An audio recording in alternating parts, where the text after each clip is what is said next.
Ça y est, c'est le week-end. Que votre semaine ait été trop longue ou très rapide, un peu plate ou trop remplie, je vous invite à faire une pause. Moi, c'est Priscilla, Littéra Priscilla sur mon blog et sur les réseaux.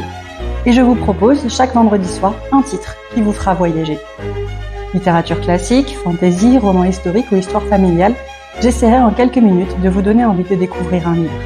Alors installez-vous, on est là pour se détendre.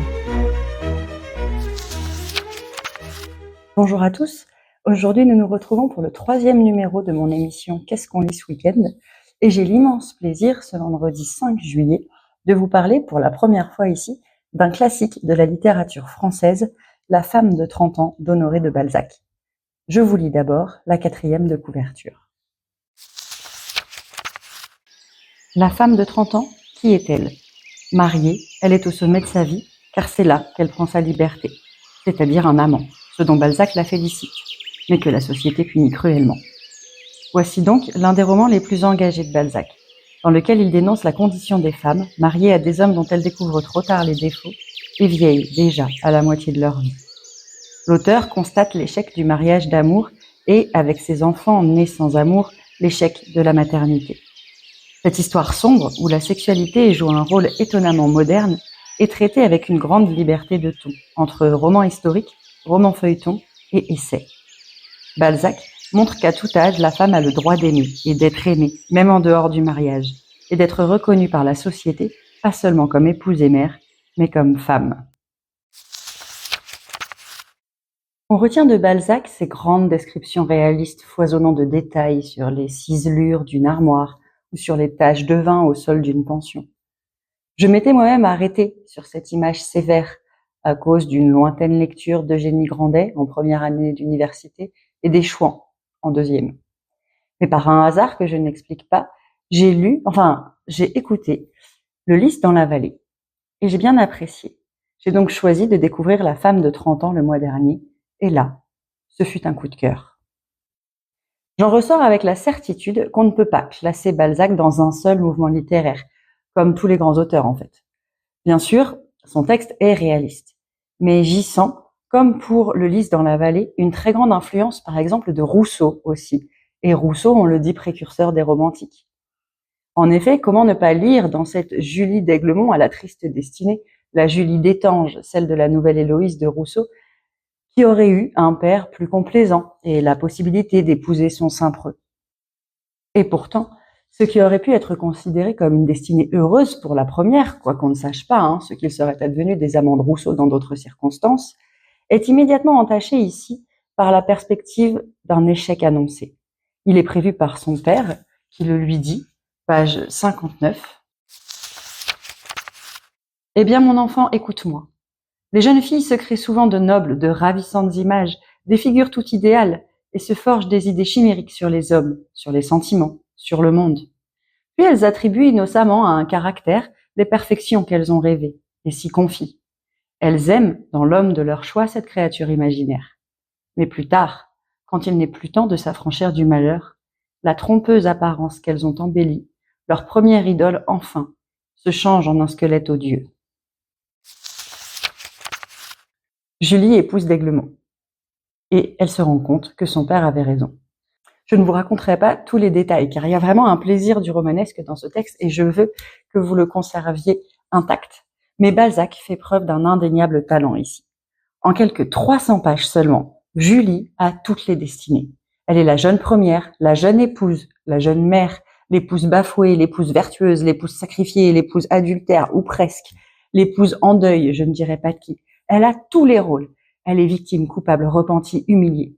Et tout ce qui lui arrive, comme souvent dans la réalité et pas vraiment dans le roman, lui arrive discrètement, en silence. Cette vie, en fait, c'est presque celle de Madame Tout-le-Monde. Il n'y aura aucun éclat dans la vie de Julie. Les vrais drames, ils se nouent dans le silence. Les silences du couple, les silences des enfants et les silences du narrateur, qui souvent m'ont glacée, vraiment. Pourtant, on ne s'ennuie pas une seule seconde. Alors que Madame d'Aiglemont est la femme la plus sérieuse et presque la moins intéressante à première vue, le roman de sa vie tend à devenir un vrai roman d'aventure, comme je vous le disais tout à l'heure. On y trouve même des pirates, c'est vous dire. Je me suis régalée avec ce sublime texte. Et j'y ai découvert un Balzac résolument moderne. Quelle juste image de la condition des femmes de l'époque, du mariage même. Balzac, au XIXe siècle, n'appelle pas forcément à une autre façon de faire. Il décrit juste, sans fausse pudeur, la réalité d'un contrat dans lequel la femme, quoi qu'elle en dise et quels que soient ses moyens de s'en sortir, n'est jamais gagnante. Il y a dans les élans de colère de Julie des éclats de féminisme, mais d'un féminisme qui ne revendique rien. Ce qui ruine Julie, ce n'est pas le temps, ce n'est même pas l'amour, ce serait plutôt l'amertume. Elle aime trop tôt, elle cesse d'aimer trop tard, elle parle trop tôt, se tait trop longtemps. C'est dans la mesure même, dans l'extrême mesure qu'elle est immodérée. Balzac crée ici un personnage inoubliable, qu'on ne peut ni aimer ni détester, qu'on regarde. On la regarde espérer sans cesse, en déplaçant sa foi d'objet, mais toujours sans réel espoir. Je vous laisse, comme d'habitude, avec les mots de l'auteur, bien plus puissants que les miens. Pendant la rapide saison où la femme reste en fleurs, les caractères de sa beauté servent admirablement bien la dissimulation à laquelle sa faiblesse naturelle et nos lois sociales la condamnent. Sous le riche coloris de son visage frais, sous le feu de ses yeux, sous le réseau gracieux de ses traits si fins, de tant de lignes multipliées, courbes ou droites, mais pures et parfaitement arrêtées, toutes ces émotions peuvent demeurer secrètes. La rougeur, alors, ne révèle rien en colorant encore des couleurs déjà si vives. Tous les foyers intérieurs se mêlent alors si bien à la lumière de ses yeux flamboyants de vie que la flamme passagère d'une souffrance n'y apparaît que comme une grâce de plus. Aussi, rien n'est-il si discret qu'un jeune visage, parce que rien n'est plus immobile. La figure d'une jeune femme a le calme, le poli, la fraîcheur de la surface d'un lac. La physionomie des femmes ne commence qu'à 30 ans. Jusque à cet âge, le peintre ne trouve dans leur visage que du rose et du blanc, des sourires et des expressions qui répètent une même pensée de jeunesse et d'amour, pensée uniforme et sans profondeur. Mais, dans la vieillesse, tout chez la femme a parlé. Les passions se sont incrustées sur son visage, elle a été amante, épouse, mère. Les expressions les plus violentes de la joie et de la douleur ont fini par grimer, torturer ses traits, par s'y empreindre en 1000 rides qui toutes ont un langage. Et une tête de femme devient alors sublime d'horreur, belle de mélancolie ou magnifique de calme. S'il est permis de poursuivre cette étrange métaphore, le lac desséché laisse voir alors les traces de tous les torrents qui l'ont produit. Une tête de vieille femme n'appartient plus alors ni au monde qui, frivole, est effrayé d'y apercevoir la destruction de toutes les idées d'élégance auxquelles il est habitué, ni aux artistes vulgaires qui n'y découvrent rien, mais aux vrais poètes, à ceux qui ont le sentiment d'un beau, indépendant de toutes les conventions sur lesquelles reposent tant de préjugés en fait d'art et de beauté.